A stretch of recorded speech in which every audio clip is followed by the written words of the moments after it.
வணக்கம், என் பேர் குஹப்ரியா செந்தில்குமார். எனக்கு வந்து பார்த்திங்கன்னா 5 வயசில் ஒரு பொண்ணு இருக்காங்க. 5 வருஷமாக அவளுக்கு வந்து வீசிங் ப்ராப்ளம் இருந்துச்சு. மந்த்லி 3 times 4 times வந்து ஹாஸ்பிட்டல்லையே தான் 3 days 4 days அங்கேயே தான் அப்சர்வேஷனில் வச்சுருப்போம். மாஸ்க் வச்சு சளியெல்லாம் எடுப்பாங்க.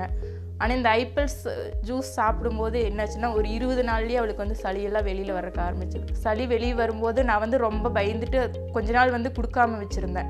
சளி இவ்வளோ அதிகமாக வருது, இதை கொடுத்து மறுபடியும் வந்து ஏதாவது அதிகமாகிடுச்சுன்னா என்ன பண்ணுறதுன்னு சொல்லிட்டு கொஞ்ச நாள் ஸ்டாப் பண்ணி வச்சுருந்தேன். மறுபடியும் எனக்கு ஐபல்ஸ் ரெக்கமெண்ட் பண்ணவங்க வந்து சொன்னாங்க, நீங்கள் தாராளமாக கொடுக்கலாம், எதுவுமே ஆகாது அப்படின்னு சொல்லிட்டு சொன்னாங்க.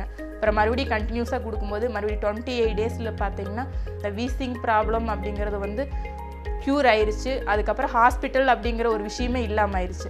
அதே மாதிரி எனக்கு பார்த்திங்கன்னா டஸ்ட் அலர்ஜி, ஒரு புதுசாக ஒரு ட்ரெஸ் எடுத்தாலோ ஒரு புக்கு நோட் எது வாங்கினாலும் அது ஸ்மெல் பண்ணாலோ ஒரு ரூமில் ஏதாவது புதுசாக ஒரு கிளாத் எது இருந்தாலும் கண்டினியூஸாக தும்மல் வந்துகிட்டே இருக்கும். அதே மாதிரி மார்னிங் வந்து கூலிங்காக இருக்கிற டைமில் வந்து அந்த வெயில் வர வரைக்கும் கண்டினியூஸாக தும்மல் வந்துகிட்டே இருக்கும்.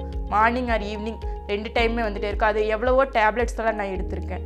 அப்படி எடுத்துமே ரெக்கவர் ஆகாமல் இருந்தது. இந்த ஐபல்ஸ் கண்டினியூஸாக 1 month எடுத்துகிட்டு இருக்கும்போது அந்த 1 monthலேயே எனக்கு அது ஸ்டாப் ஆயிடுச்சு. மறுபடியும் நான் 3 months அது கண்டினியூஸாக எடுத்துக்கும் போது சுத்தமாக ரெக்கவர் ஆயிடுச்சு. இப்போ என்னால் ஐஸ்கிரீம்லேருந்து கூலிங்காக எது வேணாலும் சாப்பிட்லாம் அப்படிங்கிற ஒரு இதுக்கு வந்து நான் வந்துட்டேன். அப்புறம் எங்கள் வீட்டுக்காரருக்கு பார்த்திங்கன்னா ஹார்ட் ப்ராப்ளம் இருந்துச்சு. அவருக்கு வந்து ஸ்டண்ட்டு வச்சுருக்காங்க. அந்த ஸ்டண்ட்டு வச்சாலும் அந்த பெயின் இருந்துகிட்டே இருக்குது அப்படின்னு சொல்லிகிட்டே இருந்தாங்க. ஆனால் இந்த ஐபல்ஸ் எடுத்து 3வது நாளே அவருக்கு டிஃப்ரெண்ட் தெரிஞ்சுது அப்படின்னு சொல்லி சொன்னார். அந்த 13 டேப்லெட்ஸ் சாப்பிடும்போது கிடைக்காத ஒரு ரிசல்ட் வந்து இந்த ஐபல்ஸில் கிடச்சிது.